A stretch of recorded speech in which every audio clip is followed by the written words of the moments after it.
All right, so now we are live. Actually, I think I'm 1 minute ahead of time. So while people are here, just a quick announcement for the final.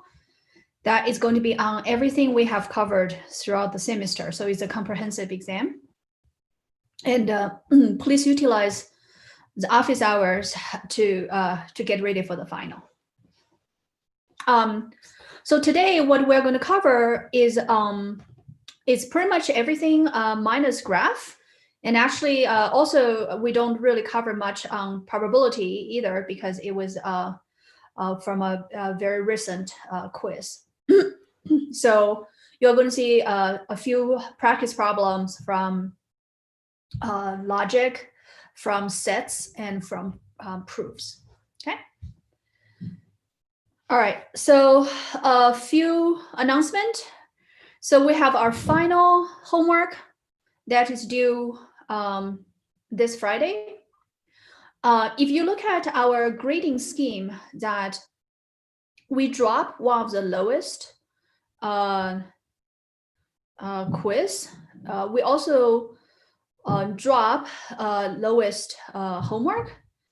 We also drop a few practice sets with the lowest points. So yeah, but the last homework is due this Friday.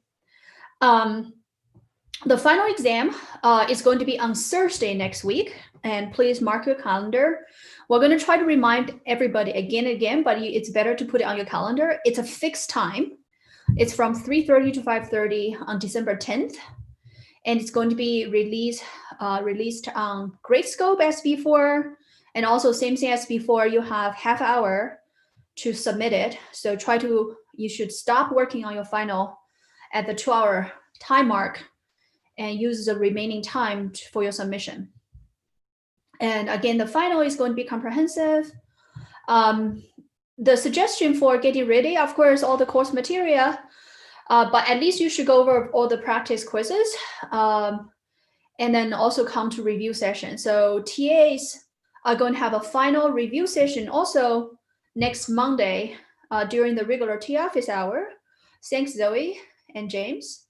So they're also going to go through multiple practice. But throughout this week, we're going to have recitation today and Thursday, which again are all practice problem for getting ready for the final. So you have today, Thursday, and next Monday to go to review sessions and also attend all the office hours so you can get last minute one-on-one help. Okay. And also we actually discussed among the teaching staff that actually we're going to continue the office hour and we're going to make a formal announcement. So definitely we're having office hour this Friday, next Monday, and then most likely Tuesday and Wednesday until the final exam. But of course, the sooner you come to office hour to get help, the better, because then you know where the gaps in knowledge might be, so you have more time to prepare. Okay, any questions? Okay, so let's look at some practice problem.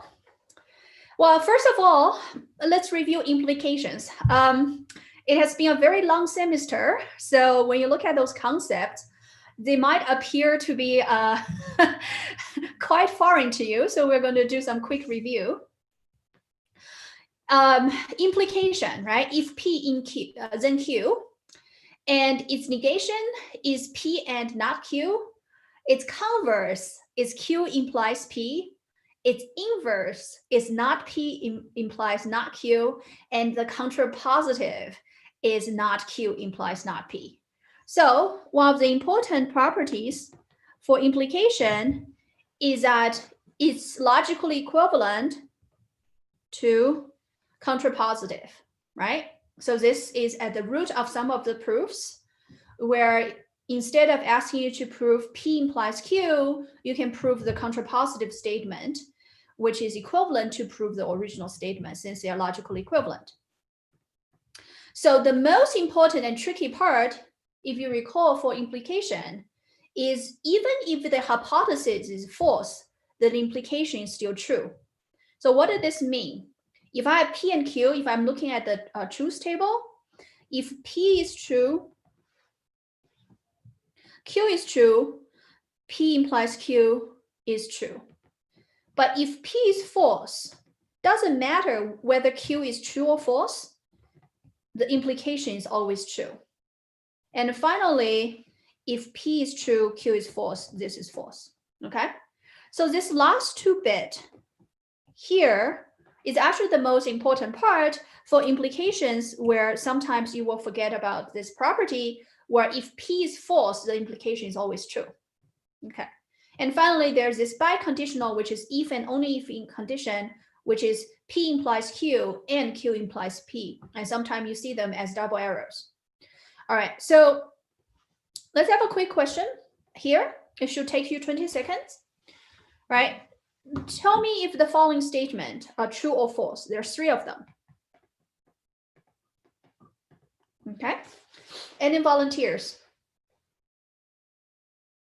You can type or you can unmute yourself.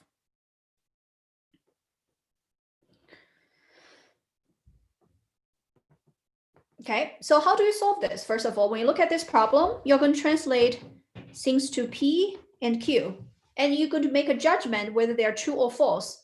And then you're going to look at the truth table I just showed you in the previous page. Okay. All right, for the first one, is this true or false? True. Okay, it's true because P is true. This statement 1 + 1 is 2 is true. 2 + 2 is true. So this evaluation is really true implies true, and this whole statement is true. What about the second statement? Is it true or false? True. Why? Because the hypothesis is false and Q is true. Yes, so this is again the situation where F implies T, this whole evaluation is true. What about the last one? It's true. Why? Because P is false and Q is false. Right. So it's false implies false, which evaluate to true. Again, the second and third one is evaluated to true is because of this truth table in the last 2 rows of this truth table. Okay. All right. So that's a quick taste of the implications, right? So all those implications are true, and we just go back to the truth table. Next question.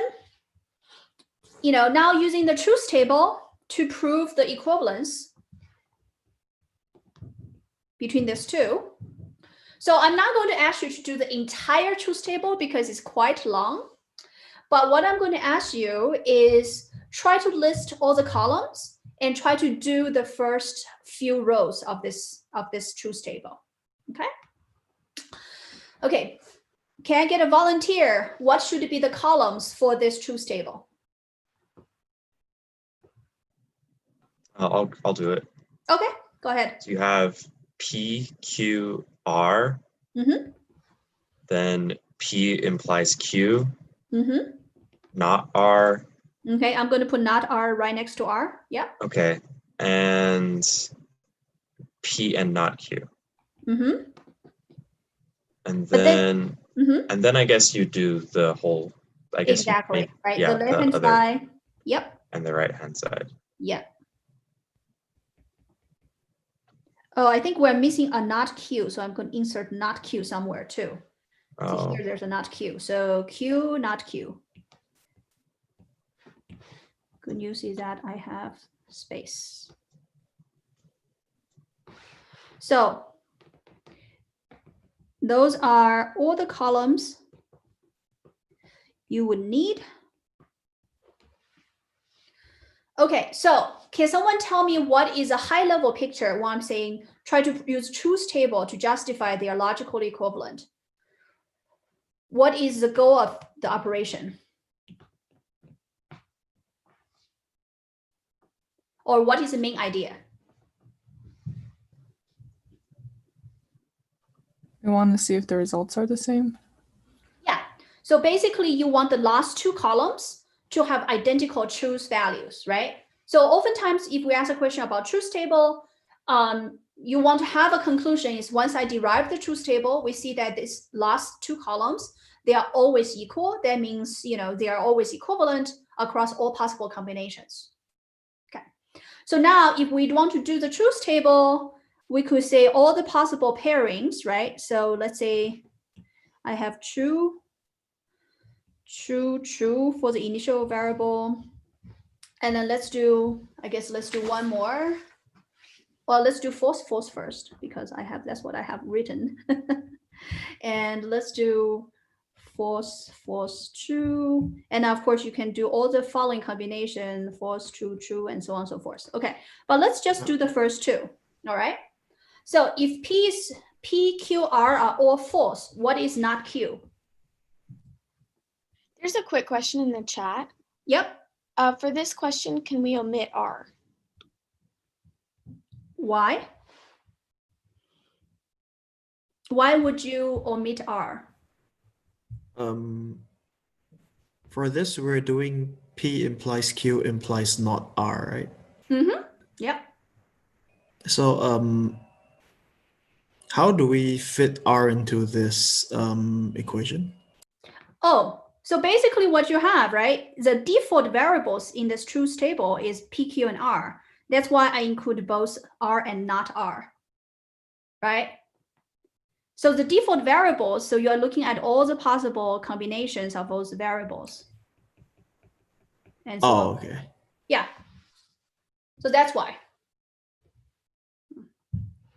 I mean, if you say, okay, technically I can eliminate the R column, but only talk about the combination of negative R, that is probably okay, but the easiest way is to look at what are the variables and look at the combination of all those variables. There's a total of 8 combinations. So you're going to have 8 rows. Isn't there also 8 combinations between P, Q, and not R? Yes, that's true too. Yes. So can we do that without the R column then? You could, but I'm saying that it's much easier if you just focus on the original variable P, Q, and R. Oh, okay. Yep. Okay, so what is the third column on the first row? If Q is false, the not Q is true, right? Negation. And if R is false, not R is true. So what is P implies Q? Anyone? True. Yep, this is what we just went through. What is P and not Q?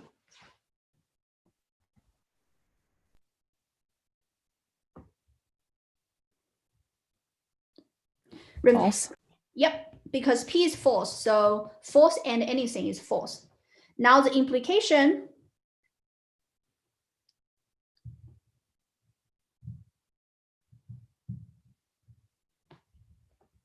anyone?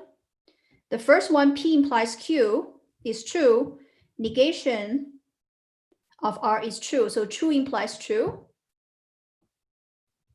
Should be true, right? Okay, what about the last column? True. Yep. Okay, so let's do one more row. P is false, Q is false, not Q. True. True. Not R. False. False. What about P implies Q? True. Mm-hmm. P and not Q. False. Mm-hmm. What about the implication? False. Why? Because P to Q is true, and then not R is false. Yeah, so it's true implies false, which is false. Okay, what about the last one? True. False. Okay, so it's not R. Not R is false, and P and not Q is also false. So it's false or false, which is false. Okay, so you continue doing this. There's 6 more rows. And the end of what you're showing towards the end is to say that this entire column and then the last 2 columns are completely equal to each other. So that is why the equivalence hold. Okay, so this is how you show using truth table the logic equivalences. Okay, all right, let's move on.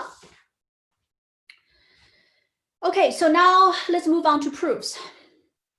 So we have gone through, in quiz 2, we go through multiple variations of proof techniques. So direct proof is proof by construction, by cases, and by induction. The indirect proof are by contrapositive, meaning that in order to prove P implies Q, I'm going to prove not Q implies not P. By contradiction, which assume both P and not Q are true, and then until we arrive at a contradiction. And also by counterexample is to say, assuming counterexample, there is a counterexample and shows that it's impossible to have such a counterexample. Okay, so those are proof techniques. And based on our general performance in the class for materials, both quiz 2 and quiz 3 are one of those harder ones. So if you did poorly in those exams, you should spend more time trying to prepare for proofs and sets. Okay, so let's start with a simple question. Using proof by contrapositive to show that if 3n plus 2 is odd, then n is odd, right? We have seen this example before in lectures. So what I would like you to think about actually throughout this whole recitation session is if I give you a problem, I want to think on a high level how you solve this problem. Okay, what is the approach right here? Okay, so do I have a volunteer? How do you plan to tackle this problem?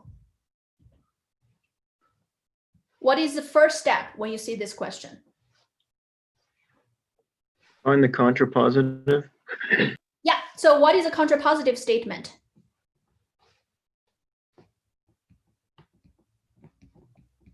Would it be if n is even, then 3n plus 2 is even? Yep.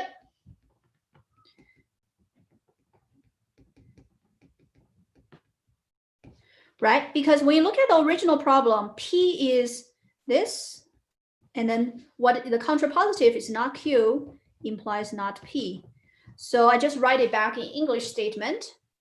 So now, okay, so this is great. So when you see a problem like this, the first intuition is to write out what is a contrapositive statement. And now we can prove it. So anyone have a high level idea how to prove this?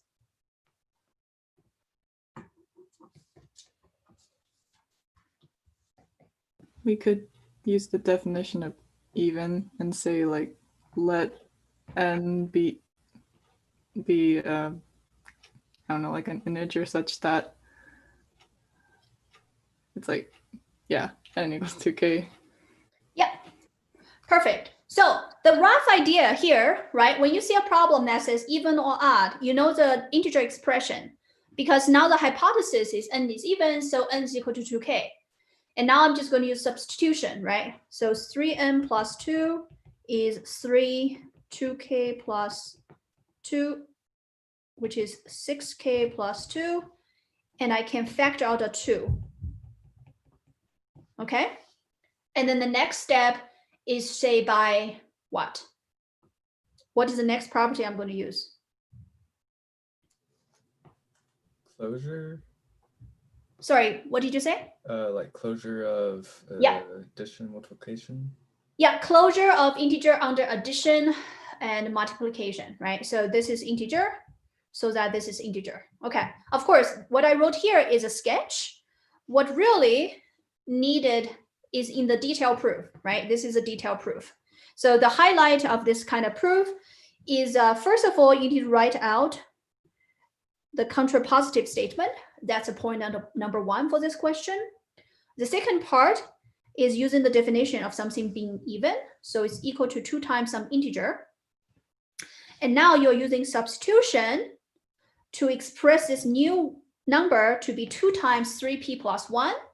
And then you use a closure property under addition and multiplication to show that 3p plus 1 is also integer. Therefore, 3n plus 2 is equal to 2 times some integer. Therefore, it is also even. Okay? So the highlight of this is what is a contrapositive statement? What is the definition of even /odd integer? And some algebra, which is substitution and rearrangement, and then finally the closure property of integer under addition and multiplication and subtraction. But not, integers are not closed under division. Okay, all right. Okay, so this is a sort of warm up. Let's look at the next one. So one of the harder proof techniques is proof by induction. If you remember, in proof by induction, you are going to have a statement. To show that the statement where n is a variable, p of n is true for all positive integer, the framework has 4 steps.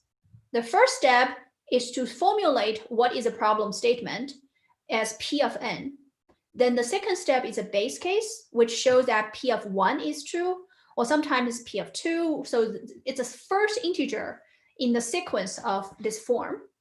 And then the inductive hypothesis is assuming that, you know, for some number smaller, which is up to m minus 1, it's true, and you show p of m is true. Usually you write the desired property as a recurrence relation. Okay, so there's a few notes. The base case does not have to always start with 1. And also in inductive hypothesis, right, you can assume it's true for m minus 1 or for all integer between 2 and m minus 1. There's 2 types of ways to describe inductive hypothesis, and they are both correct. Okay, one is say there's a range of number up to m minus 1 is true, or assume m minus 1 is true and just prove p of m is true. Okay, so again, this is a general framework. Let's look at a problem. So proof by induction to show that I have this inequality for every integer bigger or equal to 4. Okay, and I would like to give you 1 minute and to see whether you can solve, you know, at least sketch out the main idea of this problem. I'm going to start a timer. So again, when you see this problem, you're going to have 4 steps. Number 1, what is your problem statement? Number 2, what is your base case? Number 3, what is your inductive hypothesis? And number 4 is what is your induction step? Okay, so we had asked maybe identical or similar problem in the lecture before. So you should be able to, at this stage, be able to kind of sketch out the main point in here.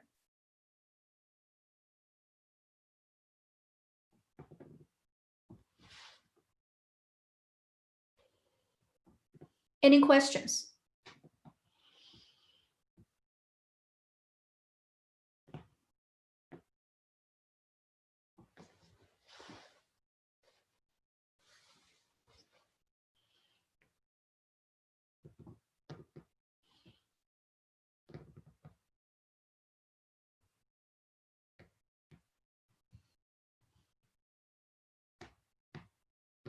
Okay, so do I have a volunteer? What is actually my problem statement if I'm going to express it in the form of p of n? What is a problem statement? It should be given by the original problem statement of the question, right? Yeah, 2 to the n is less than n factorial for every integer n is greater than or equal to 4. Right, so I'm just pretty much rewrite my original statement. Yeah. Okay, what is a base case? P of 4.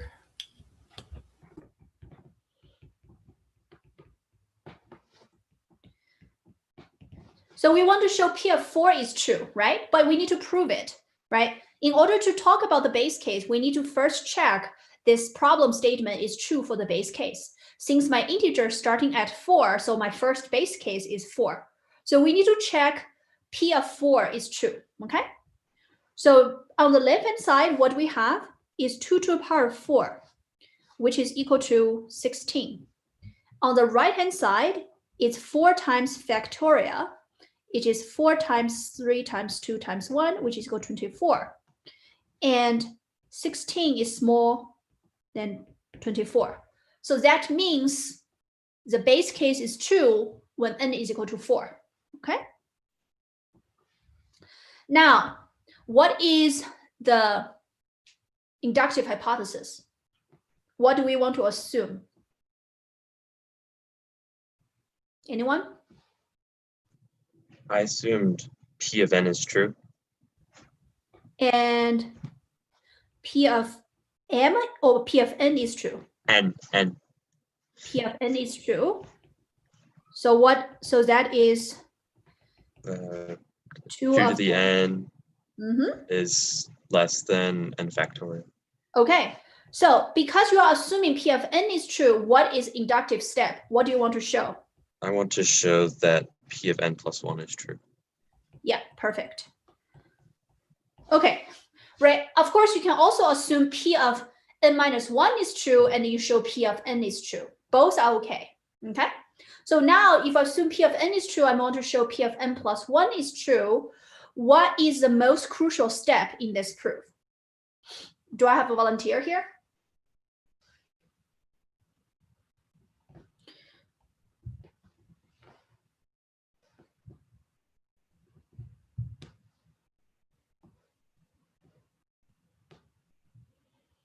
Right? If you look at this problem, there's some hint. So, did someone typed? Yes, it looks like someone put 2 to the n plus 1 is less than or equal to, in parentheses, n plus 1 factorial. Times, oh wait, Wait, can you say it again? yeah, 2 to the n plus 1 is less than or equal to, and it looks like it changed to n plus 1 times 2 to the n.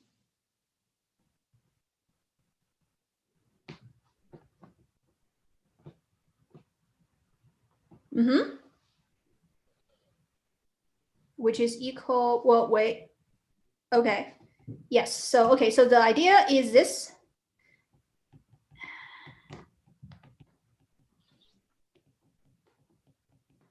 Because I want to show P of n plus 1 is true, that is what we want to show is 2 to the power of n plus 1 is smaller than n plus 1 factorial. This is what we want to show.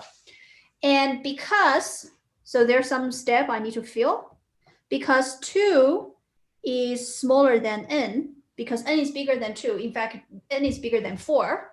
So 2 to the power of n plus 1 is smaller or equal to n plus 1 times 2 to the power of n, right? Because, oh, actually, sorry, 2 smaller than n plus 1. So n is bigger than 1, which is also true. So you basically multiply both sides. And then on the right-hand side, because n plus 1 factorial is equal to n plus 1 times n factorial. Okay, so what is the trick here? The trick here is we need to use this property, and we also need to use this property. Those are the arithmetic that we're using in this proof. Okay, but how do we write it out in a slightly different way, in a formal way? So this is one proof we have, and an equivalence proof is assuming that the statement is true for everything up until P m minus 1, and prove that it's true for P of m. But it's using exactly the same property, because in the inductive hypothesis, we're assuming this is true. And then what we need to show is to show 2 of m is smaller than m factorial. But 2 of m is 2 times 2 to the power of m minus 1. And m factorial is m times m minus 1 factorial. Because 2 is smaller than m. And then this is second term is from inductive hypothesis. We can just multiply both sides of this inequality, and you get the final result. Okay? So again, if we revisit this question, what are the tricky part of this question is setting up the proper inductive hypothesis step and using the property, those are the algebraic formulas, and the fact that I have two inequalities where both sides are positive, then multiply them together, then I arrive at the final results. So usually when you see an induction problem in exam, the best way to think about it is somehow in your inductive step, you have to use your inductive hypothesis. And you have to probably involve some algebraic manipulation. And usually the algebraic manipulation is a part where some students will get stuck. Is, try to choose the right algebraic manipulation to use. In this particular case, the algebraic rule has to do with the power and has to do with factorial. Okay. All right. On the previous slide, yep. how did we end up using the inductive hypothesis? Okay, so let me use green. I just didn't see it. Well, so to be fair, this slide and this slide, they are two slightly different proofs, but they actually use the same kind of mathematical rule, right? So what I have here, my induction hypothesis is 2n smaller than n factorial, okay? I'm going to multiply 2 on both sides first. If I multiply 2 on both sides, this still holds. And now if I multiply 2 on both sides, right, then the left become 2 to the power of n plus 1. The right-hand side become 2 times n factorial, okay? But now because 2 is smaller than n plus 1, so this is smaller than n plus 1 times n factorial, right? Because you have two numbers multiplying together, I replace one of them by something larger. We got this, right? I'm just replacing 2 by something larger than 2. Another way to think about it is because 2 is smaller than n, then 2 times n factorial, or 2 is smaller than n plus 1. 2 times n factorial is now smaller than n plus 1 n factorial because I multiply n factorial on both sides, okay? So now the right-hand side, n plus 1 times n factorial is n plus 1 factorial. That is the final result I'm after. So the rule is basically multiplying numbers on both sides of the inequality. Does that make sense? Okay. Yeah. Okay, so let's move on. So there's other proof techniques. One of them is called pigeonhole principle, right? So, excuse me. So if you have mn plus 1 object, and then it's going to distribute among n containers. So the idea, mn plus 1 object, and then you have n containers. And then for the PHP, the pigeonhole principle, is saying that there must be some container that contain at least n plus 1 object. Okay, so that is a pigeonhole principle. So usually some of the proof techniques involves using the definition to express things that reveal the fundamental properties, using variables that represent any element in the domain and do not use the same variable to represent two different things, apply rules and properties that are true for every element in the domain, and the resulting conclusion are true for any elements in the domain. So this is kind of vague. Let's look at the problem. Okay, so if I want to ask you to use PHP to prove that, to show among 109 people, at least how many must be born in the same months. Okay, so remember what is a pigeonhole principle. There's this number of objects. Those are the objects. And then there is this number of containers. Okay, so I will give you, say, 20, 30 seconds to think about this problem. And then I will ask for a volunteer.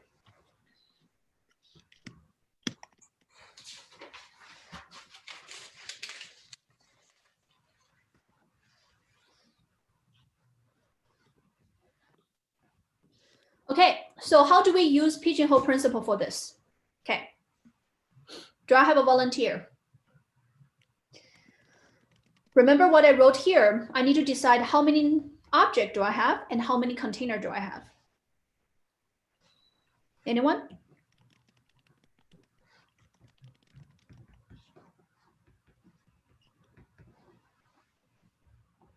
Let's see, in the chat we've got containers is 12 and number of objects is 109. And then somebody Yeah. else said n plus 1 equals 10. Right? So mn plus 1 is 109, n is equal to 12. So I just first need to solve for m. m is equal to 9. So m plus 1 is equal to 10. So what does that mean? That means 10 of them is going to be born at the same month. So if you see a problem like this, what comes to your mind is, how do I translate the problem statement into my formula? There's 109 people. That's the total number of objects. How many people must be born in the same month? So months actually serve as the container here. And then there's a 12 months in a year. So there's 12 containers. And now once you have that, you can solve for m. And remember, the final result is there's going to be m plus 1 object in a single container. So what you'll reply is to say there's going to be 10 people. Okay. And of course, this is how you write out the formal proof. Okay. But the trick thing is basically figure out what is mn plus 1, what is n, what is m. Sometimes the container is given to you, and sometimes m plus 1 is given to you. So you just need to solve for the other unknown variable. Okay. All right. Any questions? Okay, we are going to move on to proofs regarding sets. I have a question. Just index card, is it bigger or smaller than usual or the same? Same size. Okay. Yep. All right, set definitions. Okay. So based on experience, one of the biggest thing is understanding the proper definition of sets. Okay, so for example, what is the definition of A is a subset of B? Well, A is a subset of B, that means for all elements, if it's in A, it's in B. How do we prove two sets are equal? Is to prove set A is a subset of B and set B is a subset of A. Okay. And then there's proofs that involving what is the intersection, union, difference, complement, the size of the set, the product of the set, and then the power set. Okay. So again, if you think your set is your weakest link, perhaps you want to spend more space on your index card to write down those definitions. There is a question in the chat about the final as well. Will the questions be as long as quiz 2 and 3, or will it be more like quiz 4 and 5, scaling up to 2 hours? It's going to be scaled, right? Because it's 2 hours and it's because it's comprehensive. So it's going to be, it's going to be longer than the regular quiz, which is 1 hour. The final is 2 hours. I think the question was more in terms of individual question length. Like, will it be similar to quiz 2 and 3 or quiz 4 and 5? I don't know yet.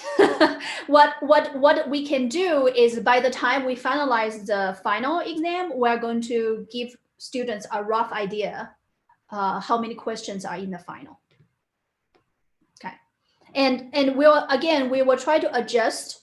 As I mentioned before in one of the announcement, the way we design the exam is we design an initial draft. We give for all the TAs to do it, and then if TA say spend 45 minutes, then we'll assume the student will spend more than an hour. So we kind of try to adjust for the difficulty for the students. So typically for a 1 hour exam, we hope the TA will be able to solve it between 20 and 25 minutes, which then the students will be able to solve it between 40 and 45 minutes. Okay, that is a rough guideline. Okay, so there is multiple properties associated with sets. Similar to the logic thing, you also have theorem 6, which include commutative, distributive, identity, negation, De Morgan, and all those rules. And of course, for sets, we also have Venn diagram. We also have a definition of a partition, where what is a partition is that every single element in the partition is non-empty. They are disjoint, and the union form the whole set. Okay. So this is the rule of the theorem 6. And if we do have a question like this, we will try to provide the theorem 6 in the exam. Okay, so let's look at a question of proving set subsets. Okay, so in this example, let's say this is set A, this is set B, this is set C. So we want to show A intersect B is a subset of C. And I believe in the homework and the exam, we have seen a similar problem. And again, before you dive into the question, let me give you a hint of this type of problem. When you see this kind of problem, what comes to your mind would be, what is the relation between all these coefficients that appear in this problem? For example, I see number 2, I see number 5, and I see number 10. And 2 times 5 is equal to 10. So somehow that somewhere in my proof, I might use the fact that 10 can be factored into 2 times 5, right? And both 2 and 5 are prime numbers. So there are some division properties that I'm going to use here, okay? So first of all, when you look at this problem, what do you have? If I want to show one set, which is in this case intersection, the subset of another, I want to start by assuming I have an element that is on the left-hand side, and I want to show its element in the right-hand side. This is using the definition of subsets, okay? So now do I have a volunteer? What are the next step?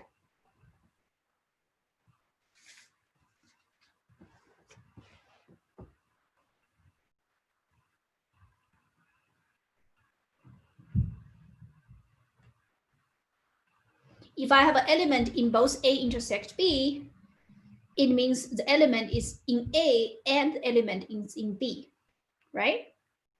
So what I have here is, because I assume X is in A intersect B, since X is in intersect A intersect B, we have X is in A and X is in B.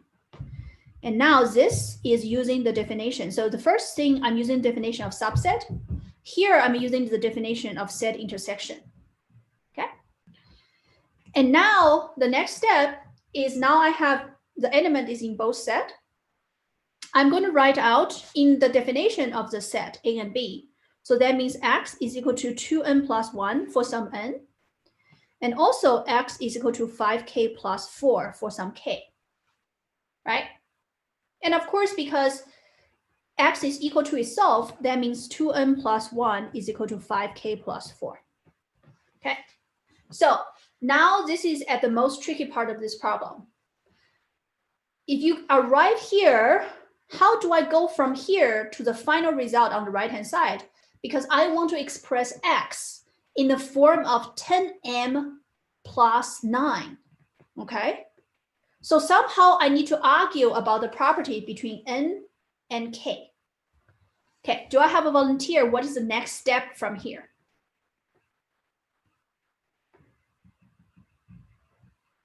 And I think we had a similar problem like this in one of the homework questions as well.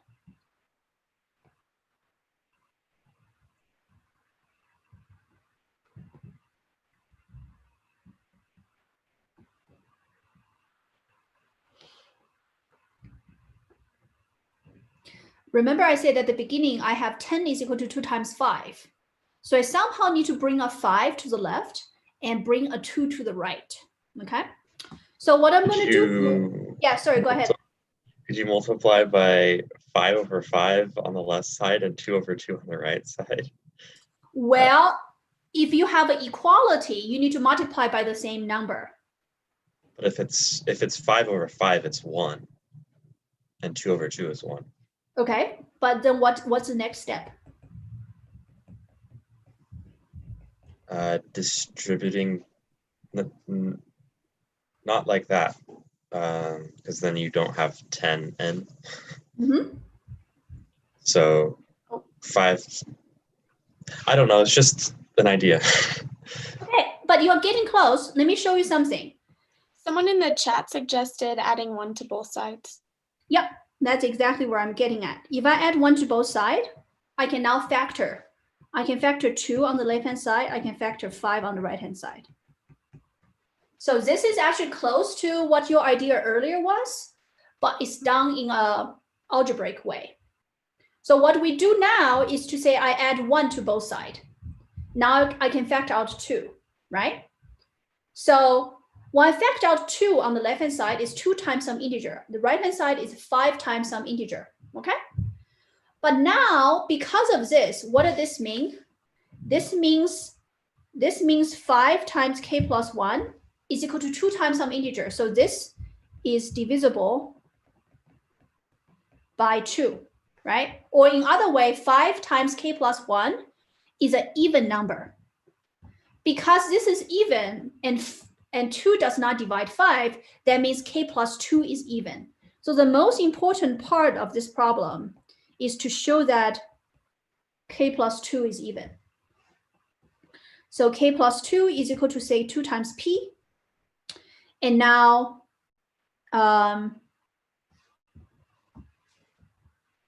right? And now x is equal to 5 times k plus 1. Sorry, 5 times k plus 4, sorry. 5 times k plus 4, which is 5 times. So k plus 1 is 2p, so k is equal to 2p minus 1. So this is equal to 5 times 2p minus 1 plus 4, which is 10p. Did I get something? Yeah, 10p minus 1 plus 9. Okay, so there's a bunch of algebraic manipulation I just did. But the most important part is basically once I arrive at the fact that k plus 1 is even, I can substitute as setting k plus 1 is equal to 2p and k is equal to 2p minus 1. I will substitute back to the formulation where x is equal to 5k plus 4. And then you can express now x in the form of 10 times some integer plus 9, which means x is in C, because it's in the form of element in C. So that's the end of the proof. So the most tricky part of this question is essentially going from